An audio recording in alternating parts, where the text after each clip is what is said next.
வணக்கம் நண்பர்களே, நான் மணிகண்டன். மேகங்களின் தேடலில் இன்றைய தேடல் முதல் வாய்ப்பு. வைரமுத்து அவர்களுக்கு முதல் பாடல் வாய்ப்பு கிடைச்சதே ஒரு வித்தியாசமான அனுபவம் அப்படின்னு தான் சொல்லணும். ஏன்னா, அவர் யாரையும் போய் பார்க்கல. ஒரே ஒரு ஆளை மட்டும்தான் பார்த்தாரு, பாரதி ராஜா. அவர்கிட்ட தன்னுடைய புத்தகத்தை கொடுத்துட்டு வந்துட்டாரு. கொடுக்கும்போது வாய்ப்பு கொடுங்கன்னு கேட்கல.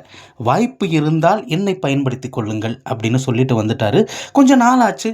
சரி, ஒரு வாய்ப்பு வருது அப்படின்னு நிழல்கள் படத்தில் பாடல் எழுதுறதுக்காக இவருக்கு வாய்ப்பு கொடுக்கலாம் அப்படின்னு பாரதி ராஜா முடிவு பண்ணி இளையராஜா கிட்ட சொல்றாரு. புது ஆளெல்லாம் வேணாமப்பா அப்படின்னு இளையராஜா சொல்ல, இல்லை இல்லை இல்லை நல்லா எழுதுற மாதிரி தெரியுது அப்படின்னொன்னே அழைக்கப்படுகிறார் வைரமுத்து. அந்த நேரம் அவருடைய மனைவிக்கு தலைப்பிரசவம் நடக்க இருக்கிறது.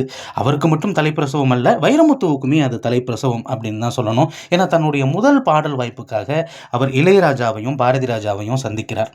அப்போது சுச்சுவேஷன் சொல்லப்படுது. சுச்சுவேஷன் சொல்லப்பட்டுட்டு டியூனும் கொடுக்கப்படுது. அந்த டியூனு ரொம்ப வித்தியாசமான டியூன். நா நா நா நா நா நா தன நா நா நா நா. இந்த சுச்சுவேஷனுக்கு மாலை பொழுதில் எப்படி எழுத முடியும்? நீ வா போ நிலவே, இப்படி தான் எழுத முடியும். ஆனால் வித்தியாசமான வரிகள் வருமா அப்படின்னு எதிர்பார்த்து கொடுக்கப்பட்டது. ஆக்சுவலாக அது தட்டி கழிக்கணுங்கிறதுக்காக கொடுக்கப்பட்ட வாய்ப்பு அப்படிங்கிற மாதிரி தான் நினைக்கிறேன்.